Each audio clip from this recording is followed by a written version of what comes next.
Hello, welcome everybody. Welcome back. I'm very happy that you're there. We have again my dear Jim McCarty with us. He is part of the group that channeled these amazing entities which brought the law of one material. It's a very interesting, both kind of sci-fi, but also spiritual material and information that I invite you guys to go. You can go in my channel. We have, I think, 3 or 4 other conversations with Jim, which are amazing, with information about so much. I can't even start to tell you all the stuff that we've already talked about. But today I have some incredible interesting questions that came to me a few days ago about the beautiful subject of what in the law of one is called the wanderers, or what is sometimes also called the starseeds. So we're going to get a little bit into that. But first, Jim, tell me, how are you doing?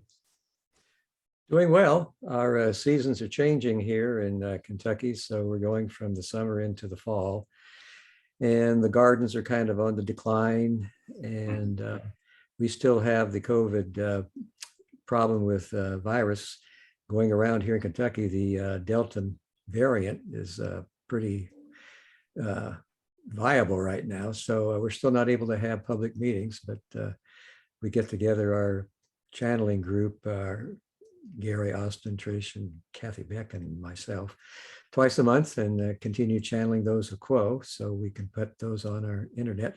And tomorrow we're going to have a brand new website go active for the first time. Well, it's been worked on now for 3 years, and so we'll replace our website from 1991, antiquated, with a futuristic website that will be very user-friendly with a lot of bells and whistles. That's amazing. Yeah, happy equinox. And right. So your website is llresearch.org, correct? Right. Very good. So yeah, I invite everybody to go over there and search. There's going to be some amazing ways to find information, I guess. And so you mentioned Quo. So right now you're only channeling Quo. Is he the only, or is it, or whatever, the only one that's currently coming through? Yes, Quo is a very unusual contact in that it's not just one planetary mind, which is what most of our contacts have been through the years. Quo is a combination of the very first contact we ever had back in 1961 of Haton, which is a 4th density planetary mind. Then after Haton in the 70s, Latui was from the 5th density, a planetary mind. And then, of course, during the Ra contact of the early 80s, we had Ra. So this principle of Quo is actually a combination of all 3 of those groups. And they simply call themselves Quo as a spiritual principle. And we're able to get information from Ra and both Latui and Haton as well. But the information from Ra is kind of in a step down fashion. It's not as precise as it was when Carla was doing the trance channeling.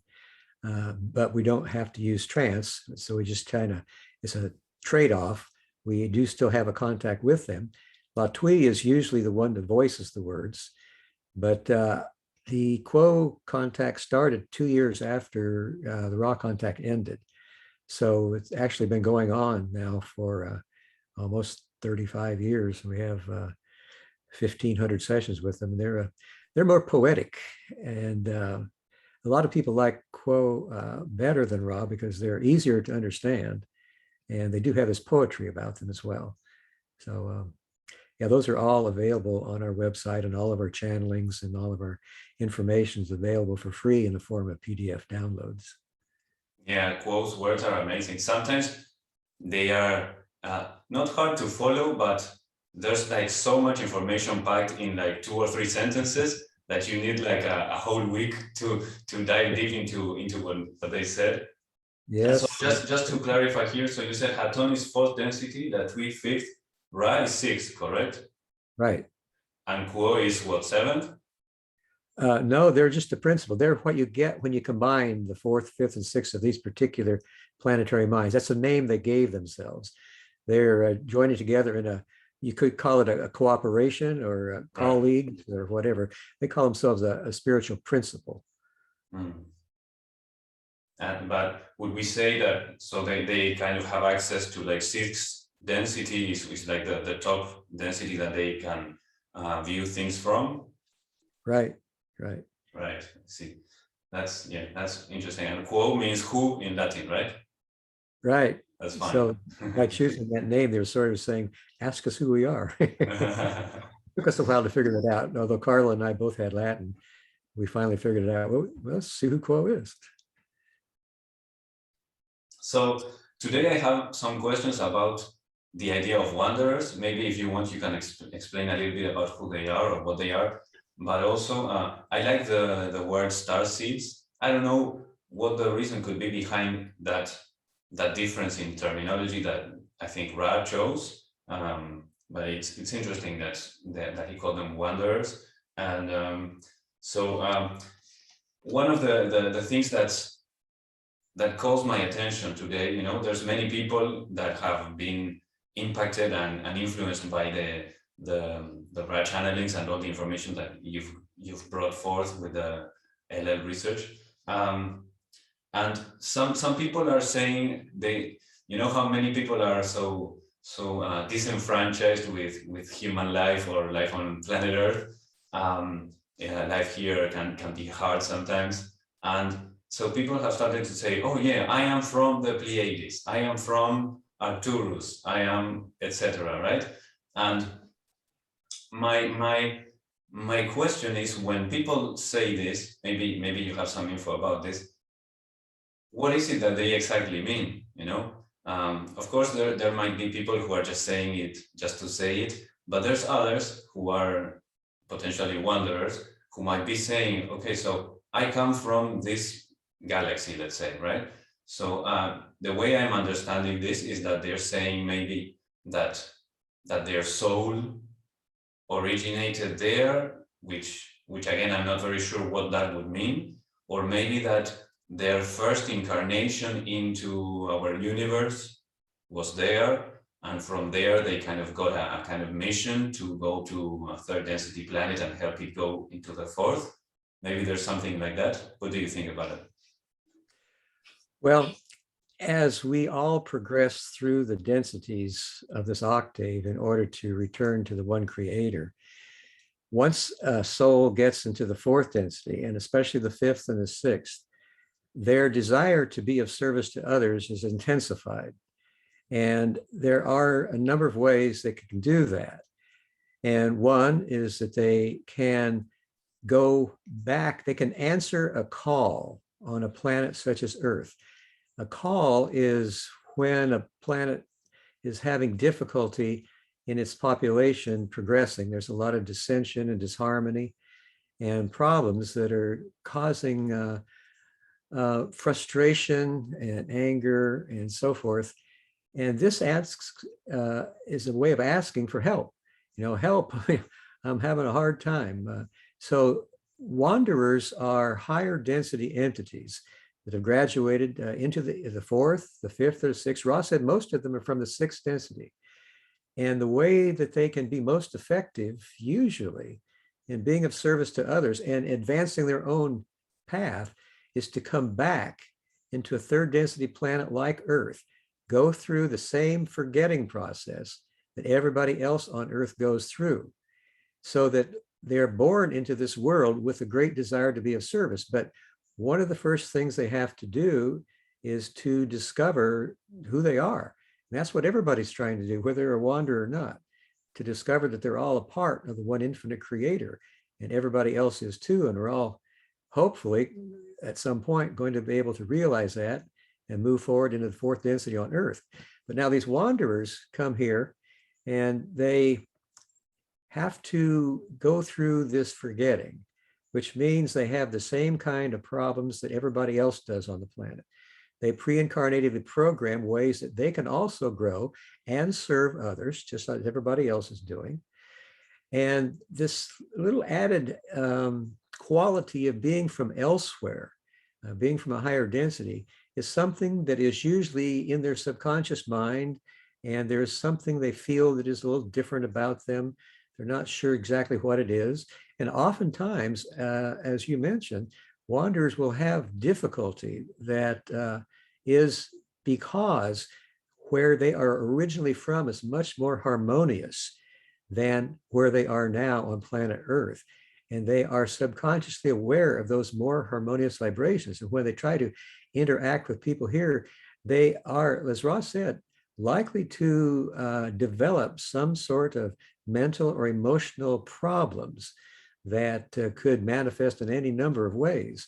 And this makes it more difficult for them to do their job. But they knew that when they decided to come here. Ross said it takes a great deal of, however you want to look at it, foolhardiness or bravery to come here as a wanderer, because it's very difficult. There is a lot of dissension and separation and anger.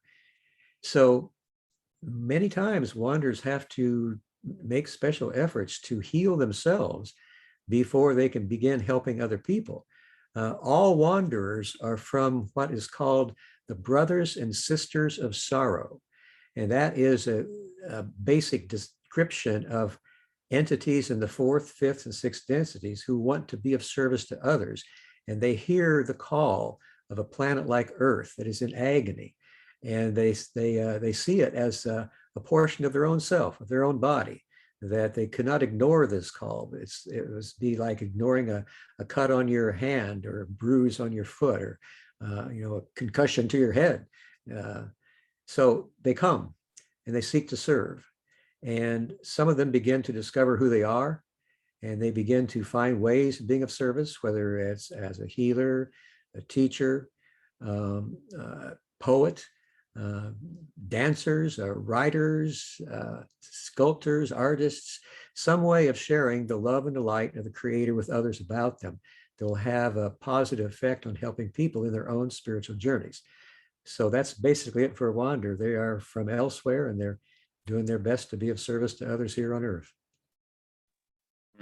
And well, I guess we could say you're a wanderer, definitely the people from your group, but also I think maybe I am a wanderer as well. I've had this like since I was small. I mean, there is, I gotta admit, there is some ego or some like, oh, I'm a wanderer, I'm special, but really, I remember from very young, I would always be like making noises and making sounds. And now, growing up, after doing lots of work internally, I'm working with sound healing. So there's like that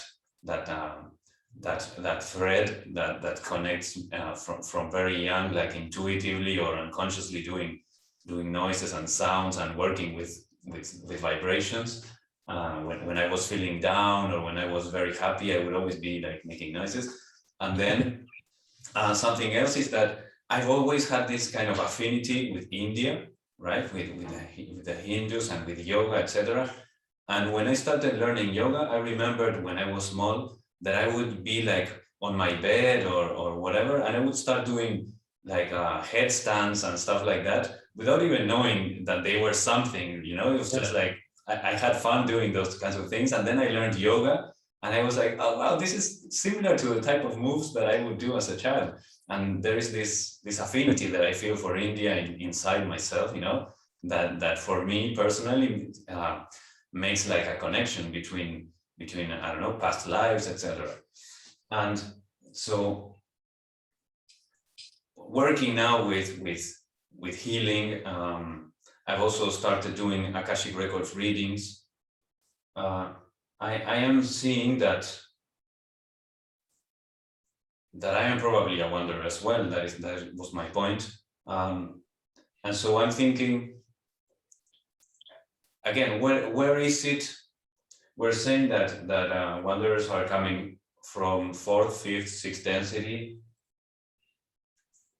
Are these densities connected in some way to particular galaxies? Or like, if you're a sixth density being, you need to come into into our universe through a galaxy. So most 6 densities will come from a particular galaxy, 3 densities from another. I know there is something with the Orion galaxy or the Orion constellation, which is not necessarily service to others, but more like service to self over there.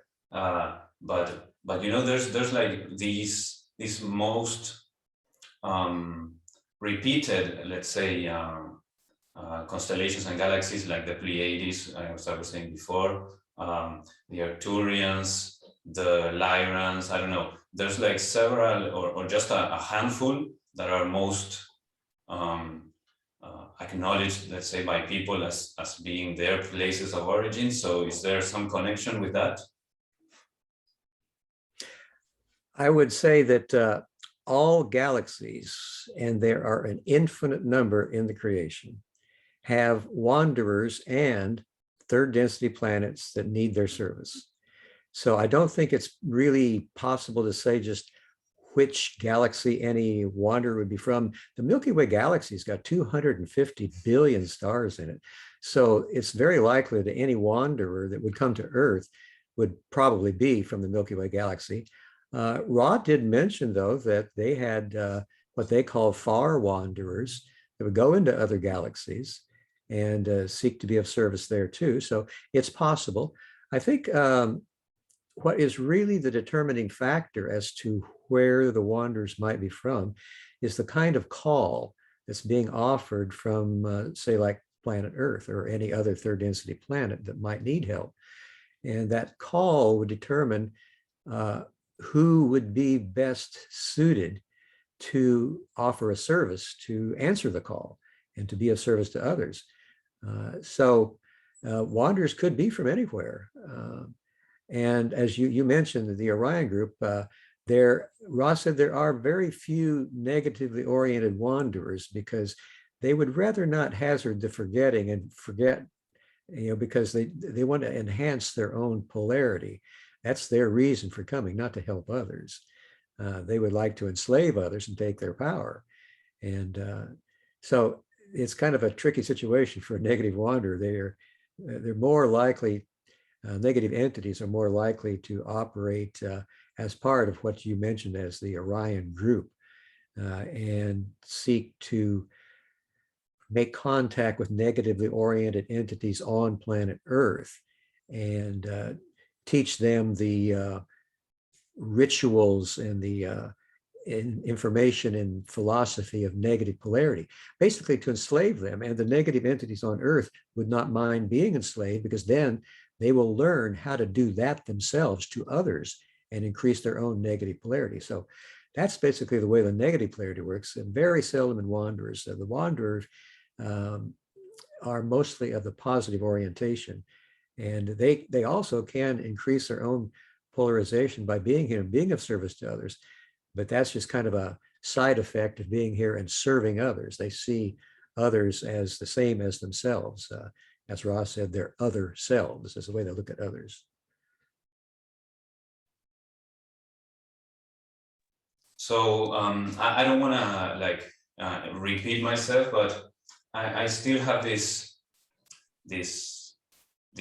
doubt or this attempt to understand. When we say that they would originate or come from somewhere else, right?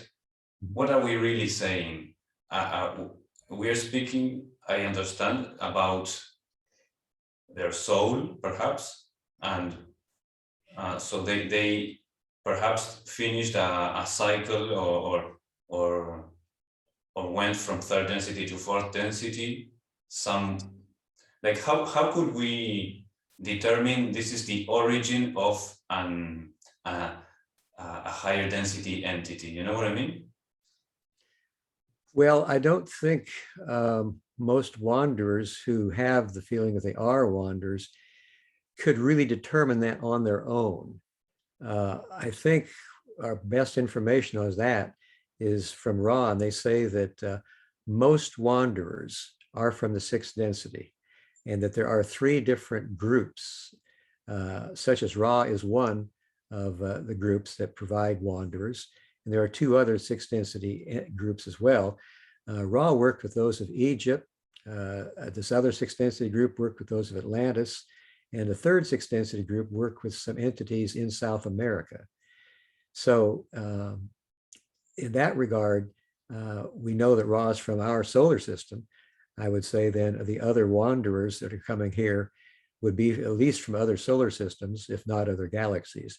And the only way that you really could get more specific information is a lot of people go to mediums and have psychic readings.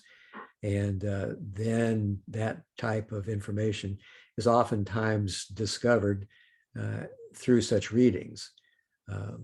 So did that answer your question, or did you have any more to it that I could try? So we could say then that wanderers here on Earth are connected or are part of Ra or these other two groups. So right. Basically, interesting. So the great McCarty, yeah.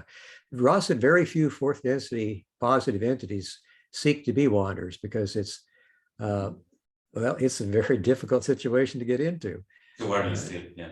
Foolhardy or bravery, one of the two, one or the other. So most are six, and so if people feel they're wanderers, it's very likely they're also a sixth density wanderer. And being, for example, a wanderer that is connected to Ra, that would mean that they came from Venus, maybe?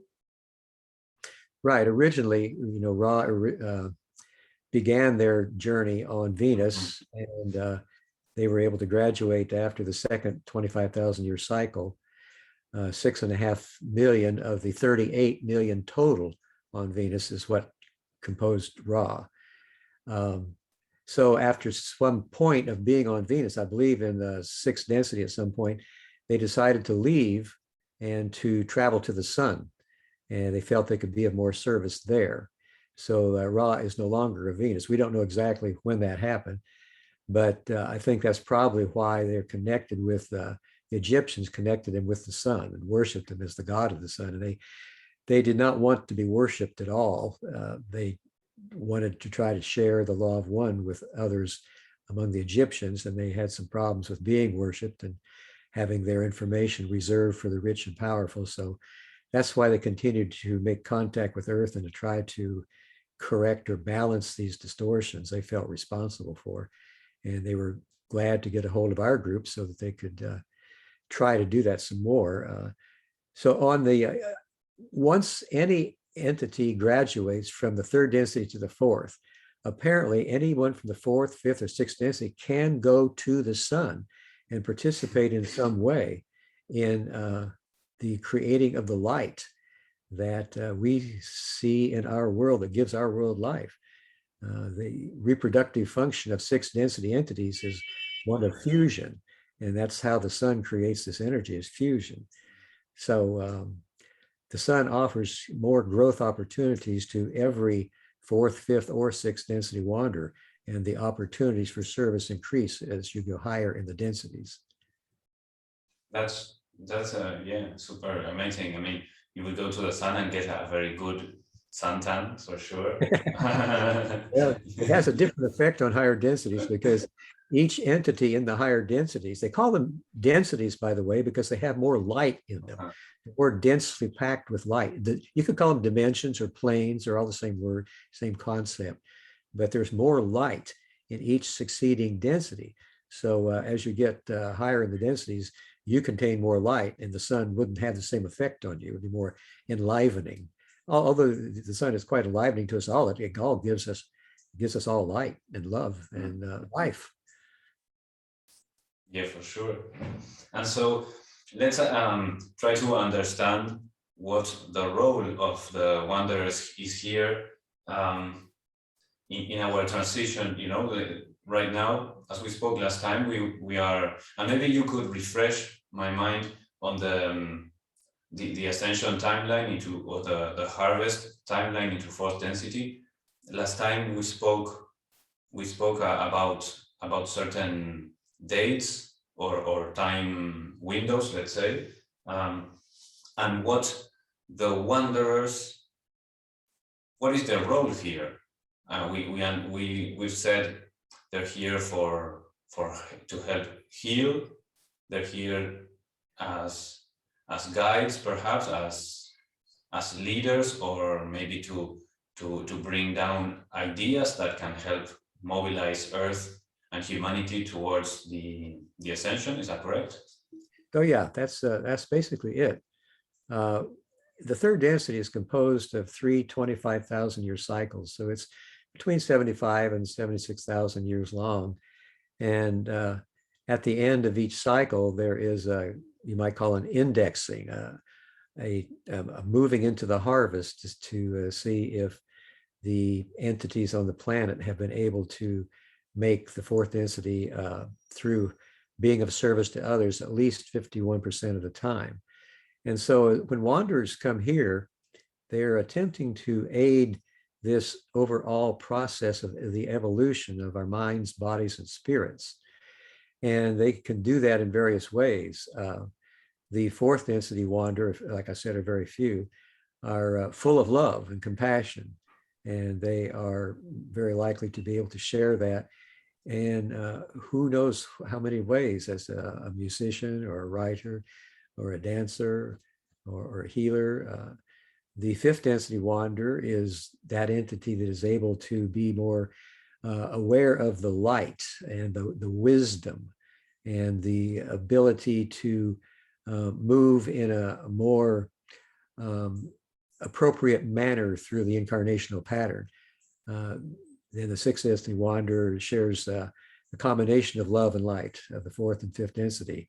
And it is a kind of a sharing that has the ability to maybe awaken the spiritual journey in others through similar writings or ways or art or dance or healing or maybe being a psychiatrist or a psychologist and with a spiritual bent. There are lots of people around that they do ordinary seeming careers, and yet they may have a certain individual way of presenting it in a spiritual fashion that others in their field may not be so aware of. So wanderers can actually be any kind of a person and have any kind of a job or a career, but they have this flavor to them that is with love or light or the combination of love and light.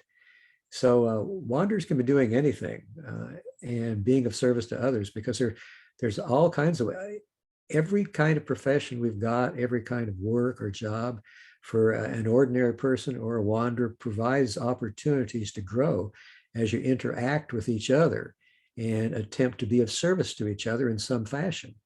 And so wanderers just get in line with whatever feels the most appropriate for them in their own incarnations, and then offer their love, light, and sense of unity to all through that profession or job. Doesn't have to be fancy. And do you think it's only wanderers that would have this type of role? So anybody who's bringing this kind of vibration is a wanderer, or is it possible for third density humans to have that same calling? Oh, I believe it is completely possible for third density beings to have the same types of inclinations and desires to be of service to others. I mean, you earlier mentioned India. I think throughout our history on Earth, India has had so many advanced spiritual practices and entities that probably were not wanderers. They were just very enlightened beings that could do the same thing as wanderers. I think that's probably true in many cultures around the planet. And wanderers have been here, Ross suggested, for at least some wanderers have been here for 50,000 years. Many other wanderers have come more recently in the last 200 years. 200 years ago, at the beginning of the Industrial Revolution, that was kind of a sign, Ross said, for more wanderers to incarnate, because there were various concepts there that they wished to enhance. And one was the concept of freedom. And that was the time when there was still slavery in the United States and around the world. And they hoped to be able to free people from any kind of slavery, especially the slavery that so many have been subjugated to for the last 400 years on planet Earth. So the purpose of the Wanderer is to free everyone from any constraint that would keep them from evolving in mind, body, and spirit, and following a spiritual path. And that's what everybody's here to do. And you don't have to be a wanderer to do that, and to do it most inspiringly and effectively. And I was just about to ask, so enlightened beings, you know, let's say from anywhere from the Buddha, Jesus, to more recent or more esoteric ones, like, I don't know, like Babaji or people like that, you know. I was just thinking, okay, so these people might also be wanderers, but now you say, okay, maybe not. They were just born on Earth and had a certain karma, a certain affinity or inclination towards helping others. Do you have any information that has come from your channelings about specific people in time that, or humans in time that were wanderers, or that helped in a similar way but were not? Well, there are some that are fairly well known. Albert Einstein was apparently a wanderer, and I believe Enrico Fermi, and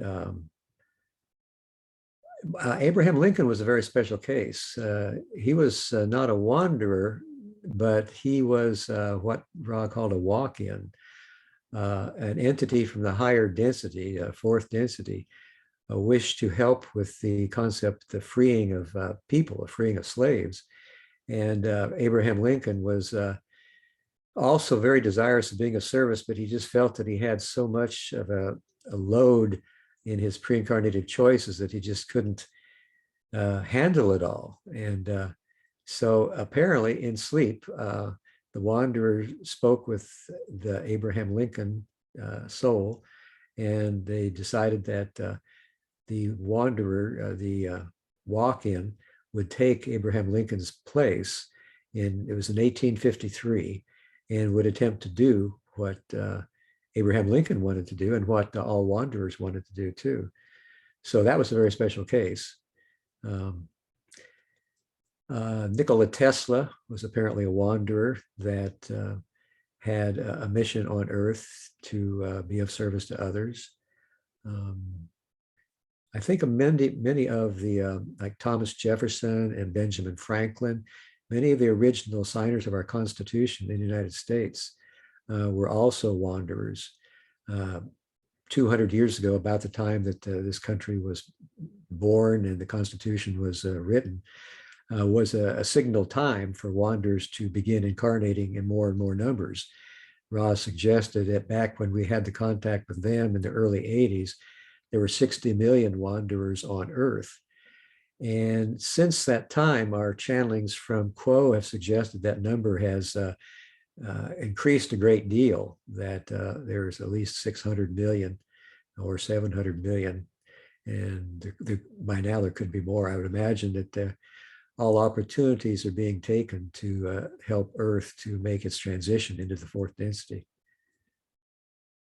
Right, so it's interesting in the around 200 years ago time frame. That's right. There was a kind of explosion in human evolution, in terms of social change, the creation of many nations. You know, many of the countries that exist today are around that age. Yeah. Like, for example, my own country of Uruguay is from the 1820s or 1828, something around there. So yeah, that's interesting. Many of the people that we would say are heroes of the different nations might have been wanderers. That's an interesting idea. Yeah. I believe wanderers are all over the world. They're not focused in any one place. Wherever there is a need for service, and I think that would cover just about every country on the planet. Yeah, and here even, you know, the history of my country is pretty bloody. So the original inhabitants of this land, they were exterminated by the man who became then the first president of our country, which is kind of some some dark karma that's going over here. And so, but I would have to look at the dates, but maybe this genocide happened a little bit before the time frame that we're speaking of, around 200 years. So after that happened, I could totally imagine these wandering souls being like, oh my God, what happened there? We need to go over there and help move the needle towards service to others over there, and help awaken the consciousness of the people that are going to live in that country, which started with such a horrible event. Yes, unfortunately, on planet Earth, wars and genocide and killings of all kinds have been more common than you would ever hope. This bellicosity has created so much of a negative aspect, or a deleterious effect upon the evolution of the planet and of its population. And that's one of the things that Ra spoke of, the way that these angry, bellicose vibrations are created have actually become embedded in the crust of the planet, so that as the planet itself moves into the fourth density, it has to harmonize more with the fourth density vibrations in a way that we would see as the release of heat. And this heat is released in the form of volcanoes, tidal waves, earthquakes, a little here, a little here, a little there, and so forth, so that it all isn't released at once. It would be a catastrophic event if that heat were all released at once. So Mother Earth is releasing it slowly in those ways, which in the locale in which it happens seems to be quite catastrophic, but is the best that can be done when you consider the thousands of years of wars and the vibrations of the anger that have been seeped into the planet's crust. And so we're going through that now, and hopefully the fourth density vibrations will be able to blend more easily now with Mother Earth and her population as we all move forward. Yeah, and the fact that Gaia, the Mother Earth, is also in a similar process of ascension to other densities as well. Right. That is a great help, to have this support that irradiates some vibrations that will help the smaller beings and smaller creatures on the planet that we are to also move in that same direction, or in a very similar direction, for the good of all. Because yeah, definitely there's this, sometimes it feels like very dark aura around the planet, or on the surface of the earth. We've been experiencing, for, like you say, for many years, lots of war, lots of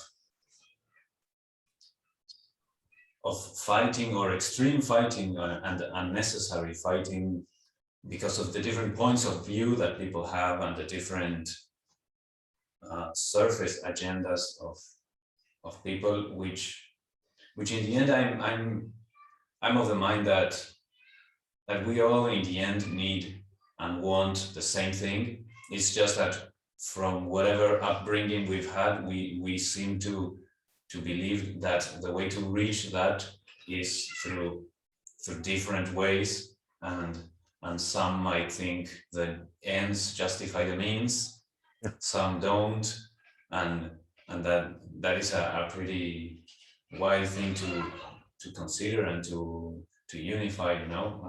How could you convince?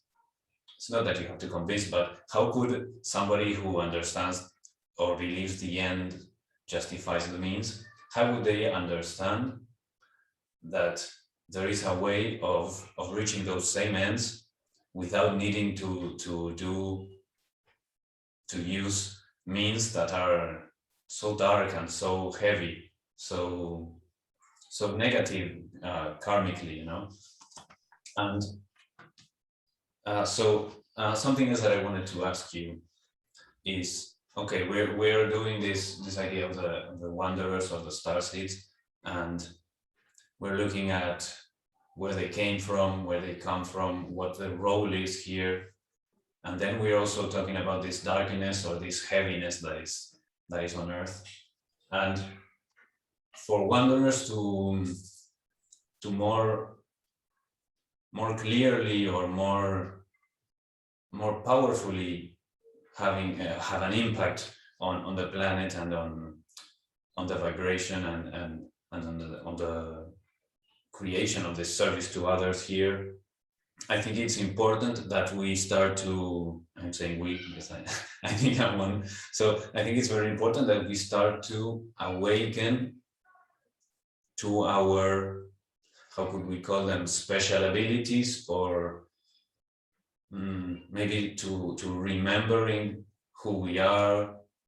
That's why I was so interested a few moments ago in the idea of where the wanderers come from, because maybe understanding better our origin could help us understand more of how we can start to awaken our abilities and awaken our powers, our role, you know, like the forgetfulness or the forgetting that happens when we come here.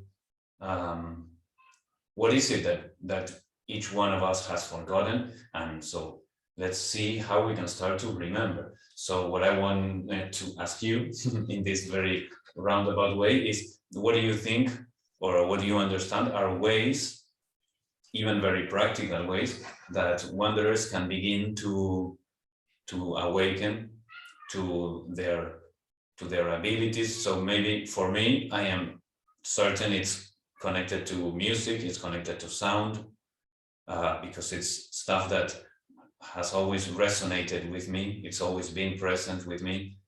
And there is this very strong affinity with music and with art. So I know my role in part is connected to that, but I know there's other things. Like now, as I was mentioning, I started doing Akashic Records readings. And when I learned to do that, there was this sense of, this isn't the first time that I've done this. You know, there's this sensation of, okay, I know this already. I've already known it. It was kind of asleep. So in the same way, how can people begin to wake up those latent abilities that maybe they already kind of intuitively know and have a kind of resonation or affinity with something? How can wanderers start to awaken that? Well, I think all wanderers and all people everywhere have programmed pre-incarnatively what they wish to do within the incarnation. And the subconscious mind has all the information still available to it. So that once we get into the incarnation, we go through the veil of forgetting. Then what would be most helpful is if we become a spiritual seeker, we become conscious of the fact that we do have pre-incarnative choices, that we do have a role, we have a destiny here that we've laid out for ourselves. And so I think there are various ways of trying to discover that.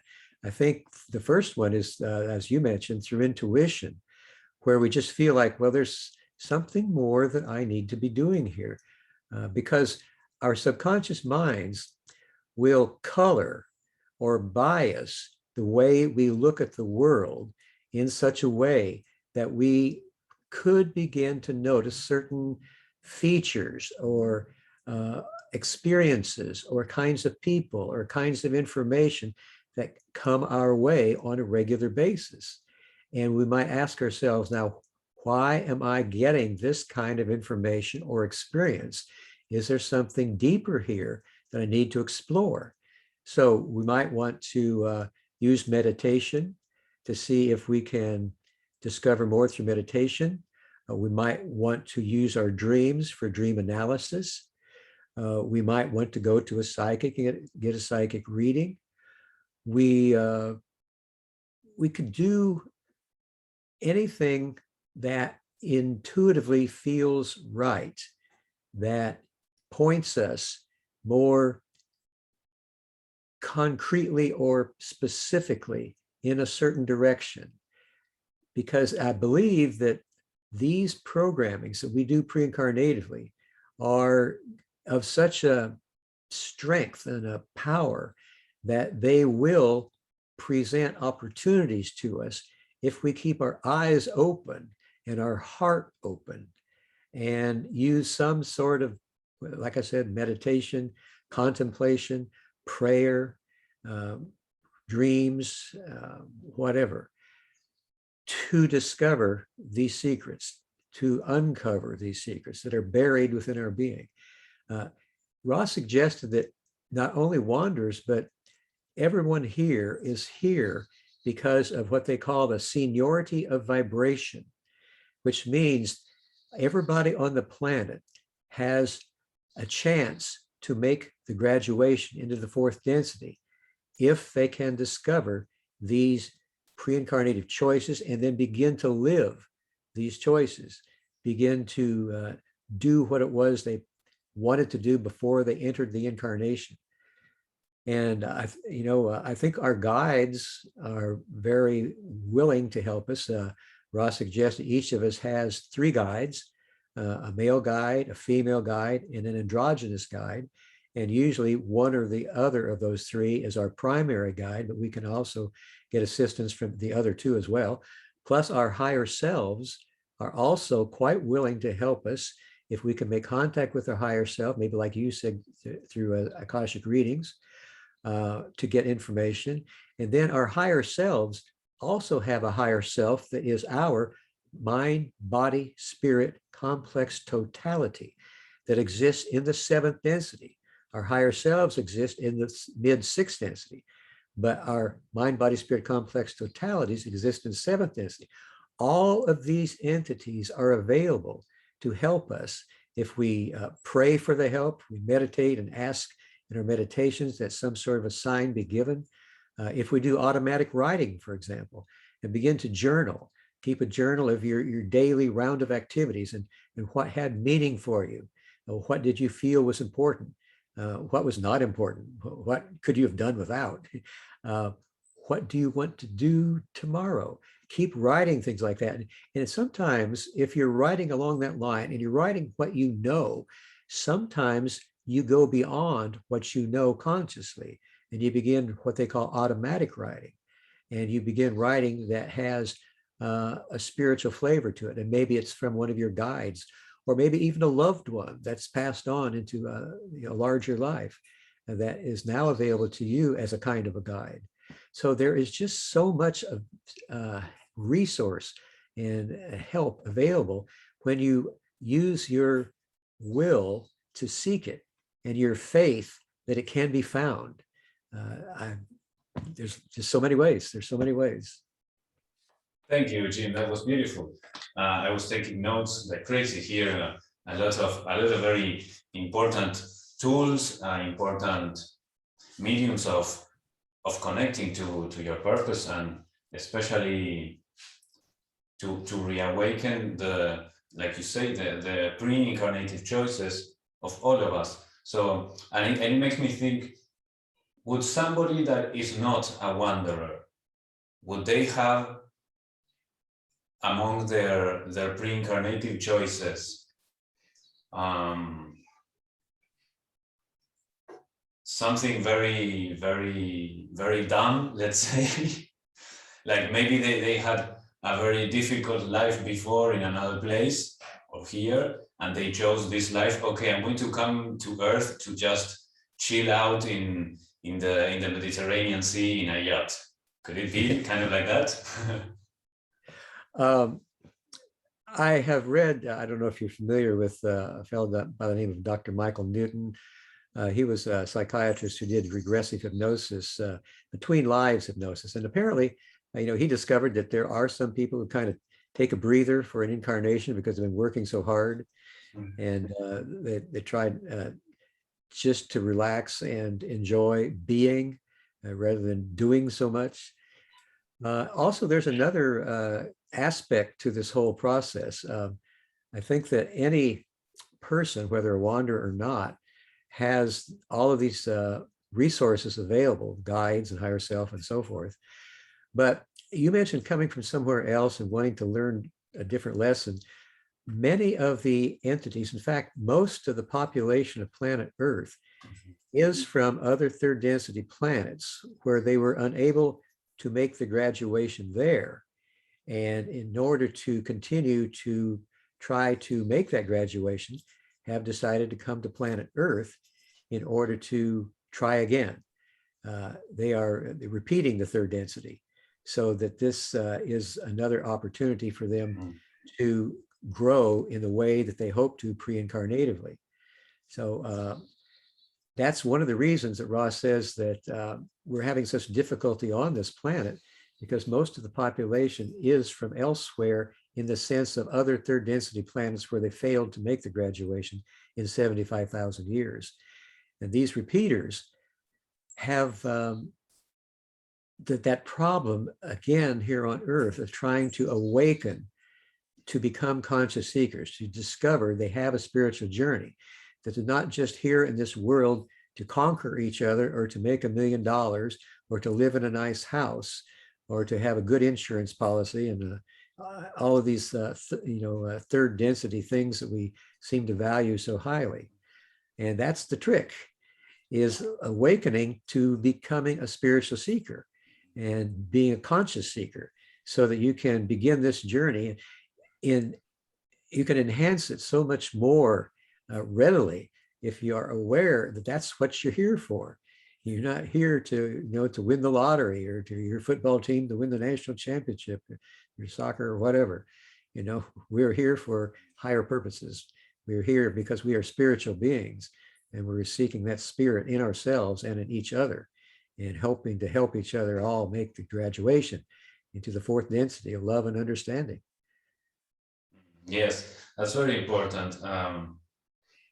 I first I want to correct myself. I didn't mean to say that making those pre-incarnative choices would be or that those things are dumb. That the ones that I said. I meant dumb in more like in a hedonistic thing that isn't dumb at all. I mean, if it's done for the right reasons, it's a perfect choice. I was just looking for a word and I said dumb, but I'm correcting myself, because I don't mean to discriminate against anybody who makes that choice, because I mean, how much would I say that I envy somebody that can just go to the Mediterranean and chill out? I mean, that would be something nice to do, right? But of course, it's so important if it's tied with, like you're saying, with a spiritual path, a spiritual seeking. I mean, if you're just doing that, I can also imagine the emptiness that one might feel to a certain degree if your life is simply dedicated to material pleasure seeking, because I think that's one of the big things that's happening on Earth, right? The distraction with let's get the new car, the new computer, the new cell phone, let's watch the new show on TV. We're always seeking to fill a kind of void that we feel subconsciously. Yeah. I think that void is connected to our purpose. So I think everything that you're sharing is wonderful and beautiful. Let's make a kind of a detour or a kind of side turn here, because now that we know a little bit more about the wanderers, why they're here, how they can activate their powers, I want to know a little bit. So we mentioned Ra is a kind of conglomerate of the entities, or the. Before I ask the question, I just had a question come through. So these beings from Venus, this is kind of a parenthesis. You don't need to get very deep into it, but it just came to me.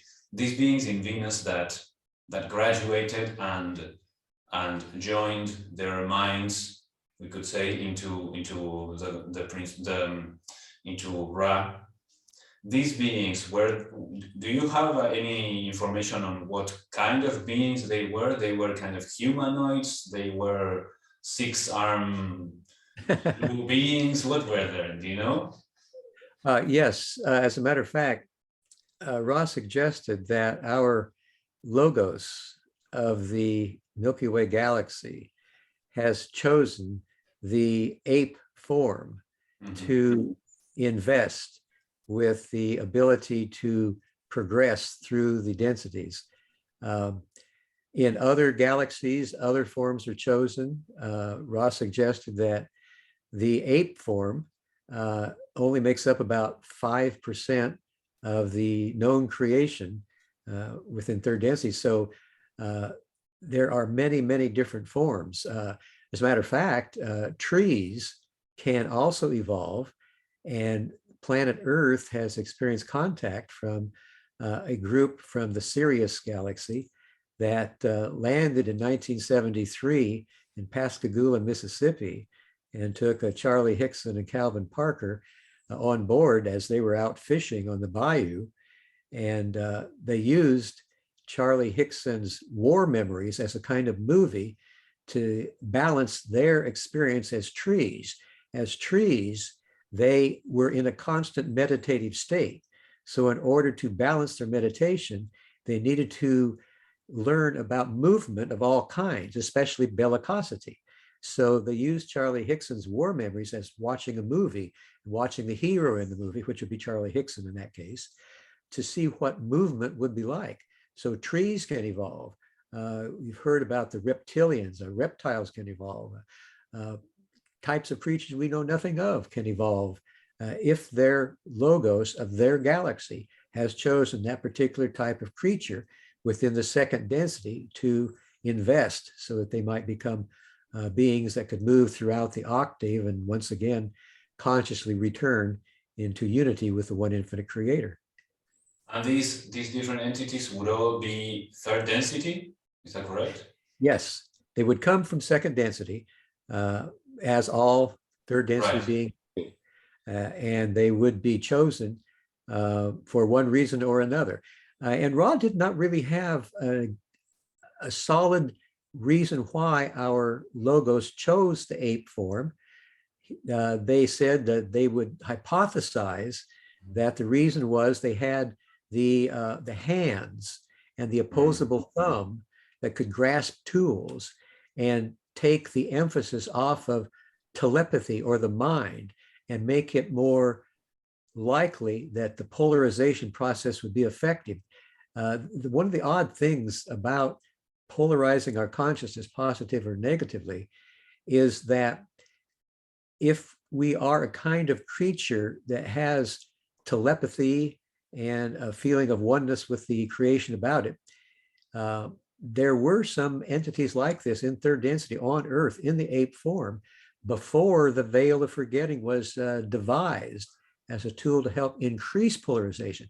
These entities had no veil. They knew without doubt they were the creator. Everybody there was a creator. Nobody was more the creator than anyone else. But that provided a problem. The problem was there was no reason to try to evolve. They were in a constant Edenic state. They were in the Garden of Eden. They were the creator. So they had to repeat third density over and over and over again. So at that point, it was a decision of various sublogoi or logoi, like a sun body. A sun is a logos, or like our sun is a sublogos of the greater logos of the Milky Way galaxy. So the various logoi at the beginning of the creation then noticed this evolution was not going very quickly, not very well. So they devised the veil of forgetting, which had been planned by the original primal logos as a possibility in the future. So that possibility was activated, and the veil of forgetting hid the fact that we are all the creator, that this is a creation of unity. The power of love has created, and light as form of the photons is condensed into what we call matter. So we, with the veil of forgetting, do not know that, like these entities did who had no veil. But we subconsciously know something like that is true. So that subconscious knowing begins to propel us to seek as spiritual beings. And that seeking is what is effective in polarizing our consciousness. So oddly enough, by forgetting that we are all one and having the veil of forgetting, we have a better chance of remembering it and acting and polarizing our consciousness. Yeah, so much to say about that. I'm sorry, I threw too much at you at once, I think there. Yeah, it's wonderful. I love all this information. It's very, I feel it kind of like a nutrition for my soul to start to grapple with all these concepts.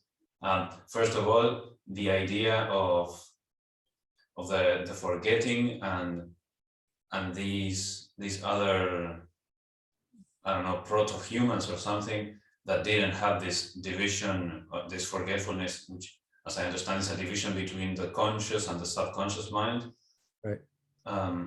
These entities, as I understand it, maybe it's connected to this land of Lemuria that we've heard so much about, or so little in a way.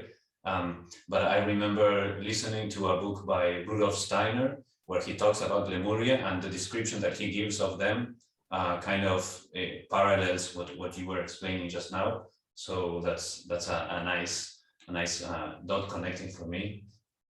And so we forget, and that forgetfulness is maybe connected to this thing I mentioned before of a kind of void that we feel inside, like a kind of, we feel like incomplete, or we feel like there's something missing, and I think it's that.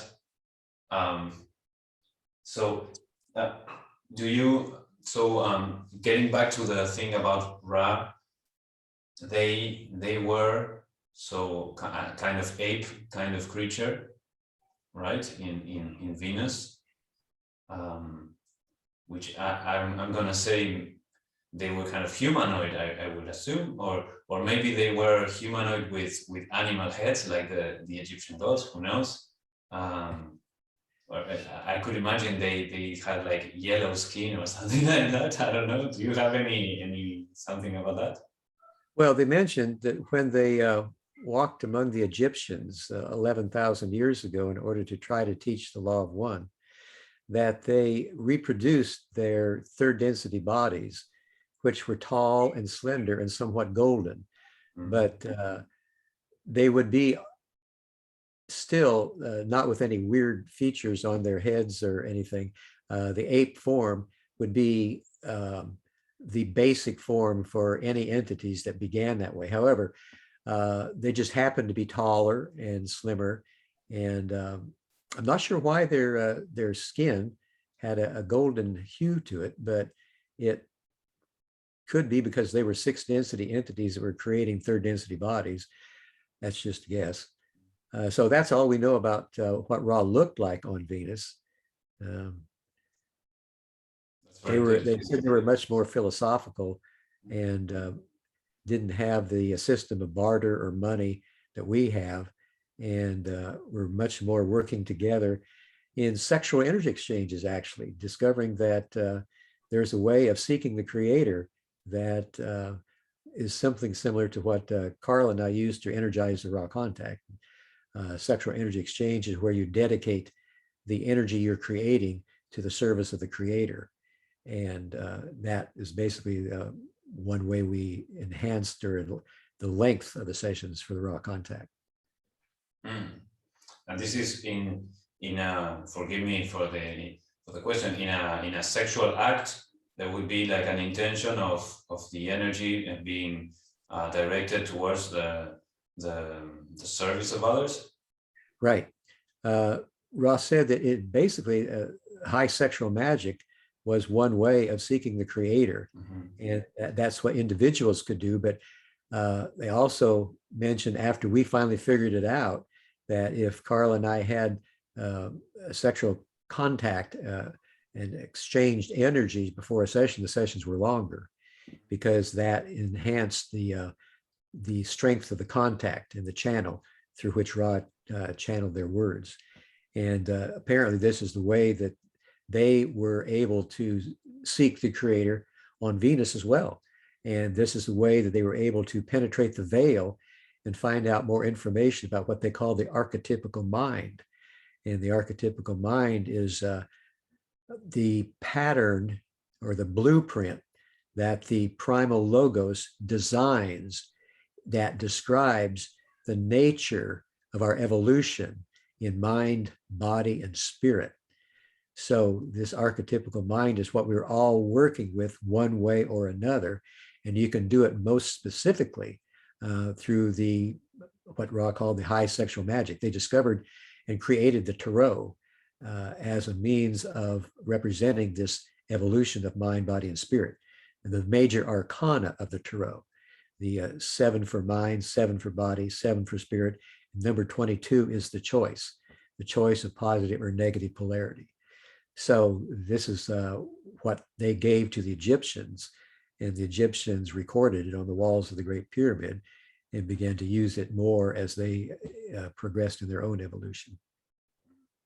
There's so much information that you guys brought from these sessions. I mean, hundreds and hundreds of hours, and yes, so much. And what you were saying about the sexual energy, this connects with ancient Chinese traditions as well. The using of the sexual energy for purposes of spiritual growth and exploration. And so getting back to the, we did a kind of a side turn on the side turn, but getting back to that first side turn, I wanted to ask, because I think this is important in connection with the wanderers. Okay, so I wanted to know a little bit more. So the way that I'm looking at this is, so Ra was a combination of many individual consciousnesses from a planet, but then there's also mention of certain councils and different types of groups that a kind of, maybe the word isn't hierarchy, but a kind of system or so like different entities and different groups have different responsibilities in keeping order or in keeping watch that the evolution is moving towards a certain place or a certain direction.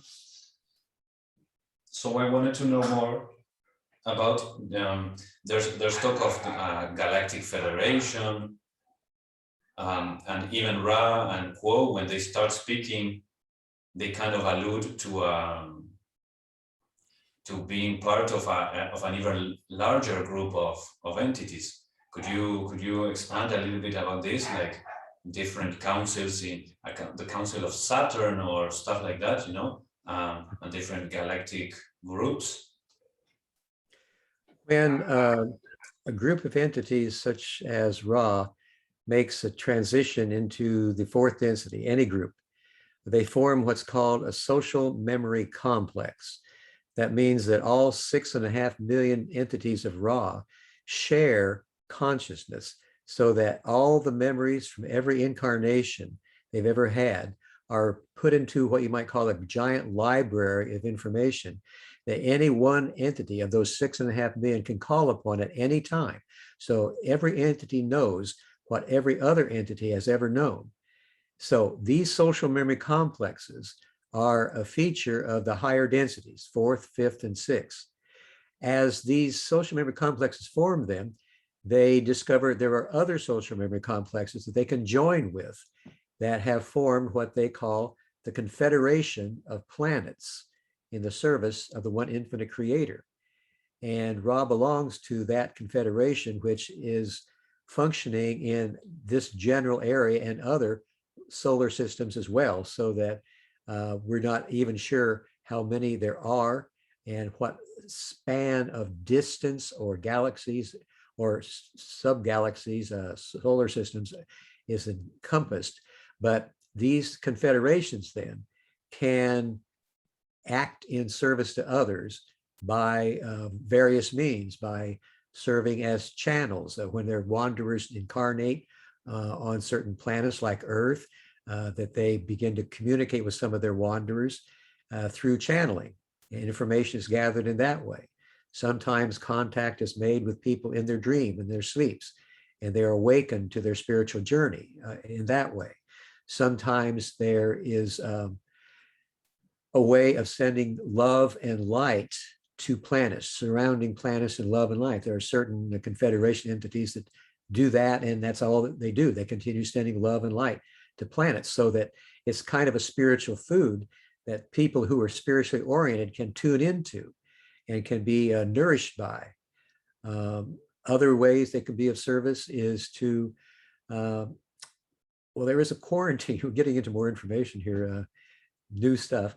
A quarantine around Earth that is for the purpose of being sure that the proper balance of positive and negative information is available to the Earth population in proportion to the way it is desired by the Earth population, so that positive entities don't need that quarantine. They go before the Council of Saturn and ask if they can appear as UFOs in the sky around Earth to give people the inspiration of mystery and the concept of infinity, and maybe the beginning of a spiritual journey when you say, hey, are we alone in the universe? I saw a UFO.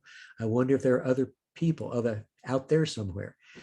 Or they might want to do something in the way of healing or sending certain vibrations to a planet. So they go before the Council of Saturn and ask if it would be appropriate to do that, either as a group exterior to the planet or as wanderers to go through the forgetting process and become wanderers. So that's some of what the Confederation of Planets does. And the Council of Saturn and the various other guardians, there are 9 members of the Council of Saturn, and they're backed up by 18 other what are called guardians that can give their opinions or suggestions to other individual wanderers or social memory complexes or groups who want to go to Earth to be of service. So this is the way that the evolution on Earth is aided in a general fashion, so that free will is always the paramount important feature of every entity on Earth, that their free will desire to gain information in whatever way they want is respected. Very good. And seeing, we were speaking before of the darkness, perhaps that we see sometimes around Earth, and sometimes this I understand how they need to. It must be kind of like a surgical precision thing to help without interfering in free will, because you would say, okay, the appearance of a UFO, how would that qualify with interfering or not interfering in free will, right? But then again, we see the world. It's like sometimes it looks as if the good guys are doing nothing, you know, as if not the good guys, but the higher densities. Sometimes it looks like can't they push the thing a little bit more so that there isn't the suffering that there appears to be on Earth, you know, like. But then again, I think, okay, this must be that darkness that we talk about. Definitely must be a reflection of our own hearts. If the good guys are there holding the space for us, and still we see so much chaos and so much suffering, that's just a reflection of where our hearts and our minds are at, I guess. That's true. One of the reasons that this is allowed is because through pain and suffering and trauma, very often people are brought to the purpose of their life. When they are having to give every ounce of effort to deal with a difficult situation, maybe all of a sudden they are praying to a saint, or they're asking their guides for help, or in some way attempting to dive deeper into the very nature of their being and find the strength that comes from the belief in love, in light, in unity, and in a purpose for life. So that these difficult situations are oftentimes the turning point in a person's life. So many times they're not, and that's unfortunate. But at all times, everyone has the opportunities in front of them, whether they're difficult or confusing. They're still the opportunity, if one wishes to grow and be of service, to find a way to do both. And that's why free will is so important. It is hard sometimes to look at a situation of such great suffering and wonder how one could grow. But if you talk to different people who've been through things like this, you'll hear some very inspiring stories that where they thought that there was just no hope, eventually they found not only hope, but they found a direction, they found guidance, they found love, they found purpose. So that's why it all happens here. And we're hoping that eventually, at some point, as Ross said, that's great possibility of, could your planet choose to polarize positively in one fine, strong moment of inspiration? Yes, my friends, it is not probable, but it is ever possible. Yeah, that was going to be my next and final question. Thank you so much for your time and for all that you've been sharing. Not when, I mean, like you're an oracle and you can tell me when, but there seems this trend of in connection to what you were just sharing, of learning through suffering and through difficult times, through sort of ordeals of the soul, dark nights of the soul. I really hope that we can be and do and reflect whatever is necessary, so that we don't need, and we or the people coming after us, that humans don't need to continue learning through hitting a wall or being in such dire straits or in such internal suffering and struggle. I hope that we can, if anything, that those of us that are alive here on Earth today, if there's anything that we can leave as an inheritance for people that come after us, I think that the greatest thing that we could, maybe not, I don't know, maybe you can tell me your opinion, but the greatest thing that we could leave for others is a kind of field that has been harmonized in such a way that people can awaken to their potential and their spiritual journey and their oneness without needing to go through suffering. So awakening through love, through peace, through community with others. I think those are very high ideals, and I hope also that we can, as a group of souls on planet Earth, make those discoveries that we do have the answers to our problems within us. Each of us has programmed those answers. We program the problems too. But if we could all help each other in any way possible. A simple smile on the street and a happy handshake, giving yourself, however, is asked by your neighbors, seeking to be of service, just opening yourself each day as a part of your prayer to the Creator that those opportunities to serve to be brought to you, that you wish to serve the Creator in every person that you see, that every word you speak would be speaking to the Creator, and the Creator would be speaking back to you. We could see each other as the Creator, and just spread that type of a love throughout our daily experience. And I believe that we would begin to affect more and more people, and that type of a vibration could be seeded and begin to grow around the planet. And again, I believe that is that one fine, strong moment of inspiration. I think all of these difficulties we're going through now have the opportunity for us to solve them in loving ways. We speak to each other rather than fight each other, that we see that we are each other's other self. We're one. This is the great goal. This is the great journey, the great work that all of us is on. And I think that things are becoming more light in very, very many places around the world. There are centers of light that are beginning to shine more and more brightly and beginning to illumine the darkness. And I think if we keep the faith that this is possible and our wills to continue this journey and this work, that it can come about.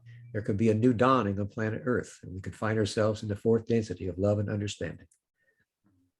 Thank you so much, Jim McCarty, for being here. Thank you for your message, which in the bottom, or in the bottom line of the message is this: the law of one. So we are all one. Such a simple message, but it requires sometimes so much context to be made more clear and more accessible to all of us. I want to thank everybody for joining us. Also, remind you and ask you to like the video, share it, comment it. In general, all the videos that we've been doing together with Jim have been some of the ones with the most views. So I'm very happy that people are liking all these conversations so much. And also I want to invite everybody, if you want to help support the show, you can join the Patreon community. I'll leave a link in the description here. And yeah, thank you so much. Please, Jim, go ahead and let everybody know where they can find you or the work that your organization is doing.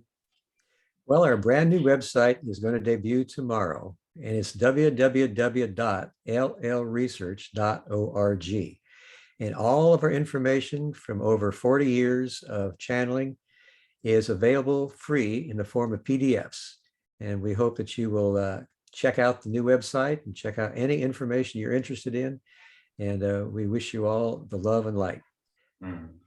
Yeah, and what a privilege it must be for you to have had this kind of extremely first row seat to bringing forth all of this information, right?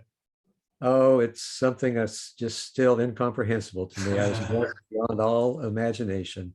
It's such a blessing, such an honor, such a joy. Yeah. Well, thank you so much from my part for being here, for your time, and for all the love and light that you irradiate in every moment that we're speaking. So thank you so much. Namaste.